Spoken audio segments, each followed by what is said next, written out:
कुफरी में स्कीइंग का लुत्फ उठाने और पूरा दिन मौज मस्ती करने के पश्चात विक्रम, कोमल, विष्णु और प्रियंका शाम को शिमला की ओर बीएमडब्ल्यू में जा रहे थे। सर्दियों के दिन, जनवरी का महीना, शाम के 6 बजे ही गहरी रात हो गई थी।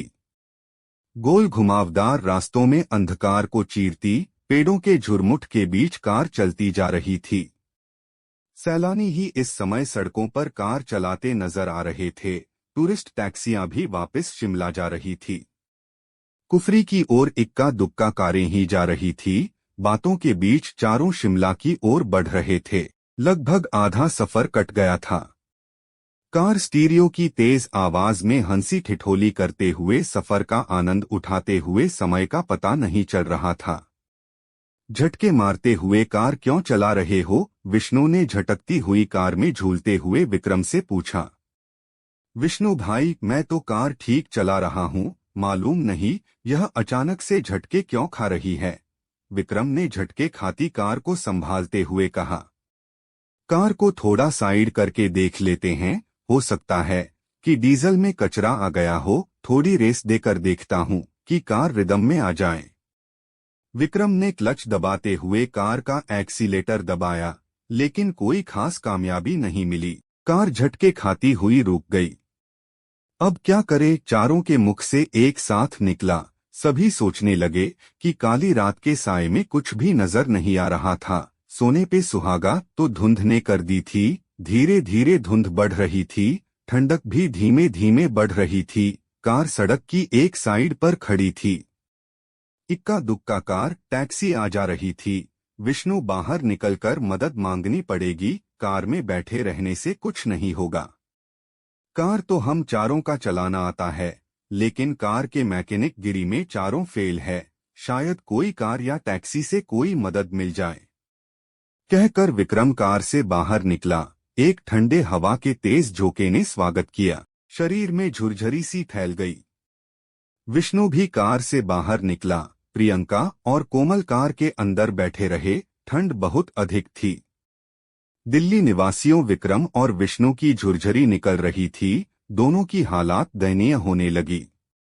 थोड़ी देर खड़े रहे तो हमारी कुल्फी बन जाएगी, विक्रम ने विष्णु से कहा। ठीक कह रहे हो, लेकिन कर भी क्या सकते हैं, विष्णु ने जैकेट की टोपी को ठीक करते हुए कहा। लिफ्ट मांगकर शिमला चलते हैं, कार को यहीं छोड़ते हैं। सुबह शिमला से मैकेनिक ले आएंगे, विक्रम ने सलाह दी। ठीक कहते हो। रात का समय था। गाड़ियों की आवाजाही नगण्य थी। काफी देर बाद एक कार आई। उनको कार के बारे में कुछ नहीं मालूम था। वैसे भी कार में 5 सवारियां थी। कोई मदद नहीं मिली। 2-3 कारें और आई, लेकिन सभी में पूरी सवारियां थी। कोई लिफ्ट न दे सका। एक टैक्सी रुकी। ड्राइवर ने कहा, जनाब मारुति, होंडा, टोयोटा की कार होती तो देख लेता। यह तो बीएमडब्ल्यू है, मेरे बस की बात नहीं है। एक काम कर सकते हो, टैक्सी में एक सीट खाली है। पति पत्नी कुफरी से लौटकर शिमला जा रहे हैं। उनसे पूछ तो एक बैठकर शिमला तक पहुंच जाओगे। वहां से मैकेनिक लेकर ठीक करवा सकते हो। टैक्सी में बैठे पति पत्नी ने इजाजत दे दी। विक्रम टैक्सी में बैठकर शिमला की ओर रवाना हुआ। विष्णु कार में बैठ गया। विष्णु प्रियंका और कोमल बातें करते हुए समय व्यतीत कर रहे थे। धुंध बढ़ती जा रही थी। थोड़ी देर बाद विष्णु पेशाब करने के लिए कार से उतरा। कोमल, प्रियंका कार में बैठे बोर हो गई थी। मौसम का लुत्फ उठाने के लिए दोनों बाहर कार से उतरी। कपक पाने वाली ठंड थी। कार में बैठो, बहुत ठंड है, कुल्फी जम जाएगी, विष्णु ने दोनों से कहा। बस 2 मिनट मौसम का लुत्फ लेने दो, फिर कार में बैठते हैं, प्रियंका और कोमल ने विष्णु को कहा। भूतिया माहौल है, कार में बैठते हैं, विष्णु ने कहा। विष्णु की बात सुनकर प्रियंका खिलखिलाकर हंस दी। भूतिया माहौल नहीं, मुझे तो फिल्मी माहौल लग रहा है। किसी भी फिल्म की शूटिंग के लिए परफेक्ट लोकेशन है। काली अंधेरी रात, धुंध के साथ सुनसान पहाड़ी सड़क, हीरो हीरोइन का रोमांटिक मूड, सेंसुएस सॉन्ग, कौन सा गीत याद आ रहा है? तुम दोनों गाओ, मेरा रोमांटिक पार्टनर तो मैकेनिक लेने गया है। कोमल ने ठंडी आह भर कर कहा। तीनों हंस पड़े। तीनों अपनी बातों में मस्त थे। उनको मालूम ही नहीं पड़ा कि कोई उनके पास आया है। एक शख्स जिसने केवल टी शर्ट पैंट पहनी हुई थी, विष्णु के पास आकर बोला, आपके पास क्या माचिस है? इतना सुनकर तीनों चौंक गए। जहां तीनों ठंड में कांप रहे थे, वही वह शख्स केवल टी शर्ट और पैंट पहने खड़ा था। कोई ठंड नहीं लग रही थी उसे। विष्णु ने उसे ऊपर से नीचे तक गौर से देखकर कहा, आपको ठंड नहीं लग रही क्या? उसने विष्णु के इस प्रश्न का कोई उत्तर नहीं दिया, बल्कि बात करने लगा, आप भूतिया माहौल की अभी बातें कर रहे थे। क्या आप भूतों में विश्वास करते हैं? क्या आपने कभी भूत देखा है? नहीं, दिल्ली में रहते हैं, न तो कभी देखा है और न कभी विश्वास किया है भूतों पर। विष्णु ने कहकर पूछा, क्या आप विश्वास करते हैं? हम पहाड़ी आदमी हैं, हर पहाड़ी भूतों को मानता है, उनका अस्तित्व होता है।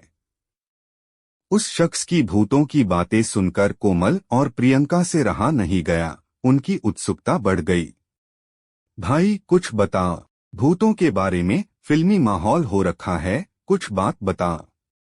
उस शख्स ने कहा, देखिए, हम तो मानते हैं, आप जैसा कह रहे हैं कि शहरों में भूत नजर नहीं आते, हो सकता है नजर नहीं आते होंगे, मगर पहाड़ों में तो हम अक्सर देखते रहते हैं।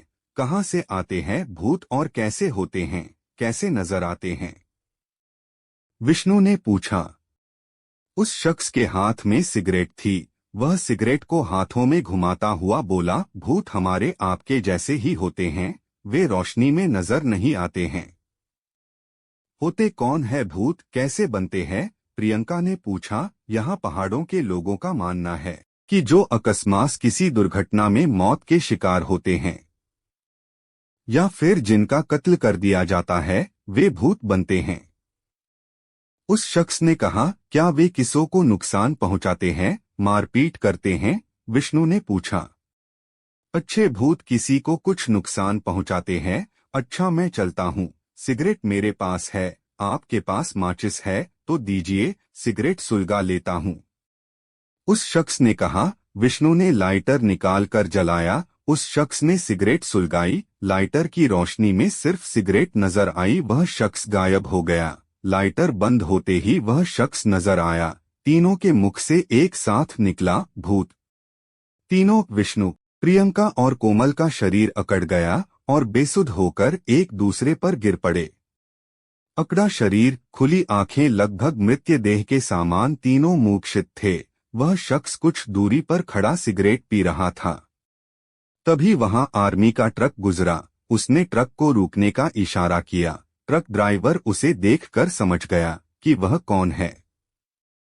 ट्रक से आर्मी के जवान उतरे और तीनों को ट्रक पर डाला और शिमला के अस्पताल में भर्ती कराया। कुछ देर बाद कुमार कार मैकेनिक के साथ एक टैक्सी में आया। अकेली कार को देख परेशान हो गया कि तीनों कहाँ गए। वह शख्स जो कुछ दूरी पर था, कुमार को बताया कि ठंड में तीनों की तबीयत खराब हो गई, आर्मी के जवान उन्हें अस्पताल ले गए हैं। कहकर वह शख्स विपरीत दिशा की ओर चल दिया। मैकेनिक ने कार ठीक की और कुछ देर बाद शिमला की ओर रवाना हुए। कुमार सीधा अस्पताल गया। डॉक्टर से बात की। डॉक्टर ने कहा कि तीनों को सदमा लगा है, वैसे घबराने की कोई आवश्यकता नहीं है, लेकिन सदमे से उभरने में समय लगेगा। कुमार को कुछ समझ नहीं आया कि उन्होंने क्या देखा कि इतने सदमे में आ गए। अगली सुबह आर्मी ऑफिसर अस्पताल में तीनों को देखने आया। कुमार से कहा, आई एम कर्नल अरोड़ा, मेरी यूनिट ने इन तीनों को अस्पताल एडमिट कराया था। विक्रम ने पूछा, मुझे कुछ समझ में नहीं आ रहा कि अचानक से क्या हो गया। कर्नल अरोड़ा ने विक्रम को रात की बात विस्तार से बताई कि वह शख्स भूत था जिसे देखकर तीनों सदमे में चले गए और बेसुध हो गए। वह एक अच्छा भूत था। अच्छे भूत किसी का नुकसान नहीं करते, उसने तीनों की मदद की, हमारे ट्रक को रोका और कुमार के वापस आने तक भी रुका रहा। शाम तक तीनों को होश आ गया। 2 दिन बाद अस्पताल से छुट्टी मिली और सभी दिल्ली वापस गए, लेकिन सदमे से उभरने में लगभग 3 महीने लग गए। आज 7 साल बीत गए उस घटना को। चारों कभी भी घूमने रात को नहीं निकलते, नाइट लाइफ बंद कर दी। घर से ऑफिस और ऑफिस से घर, बस यही रूटीन है उनका। उस घटना को याद करके आज भी उनका बदन ठंडा होने लगता है।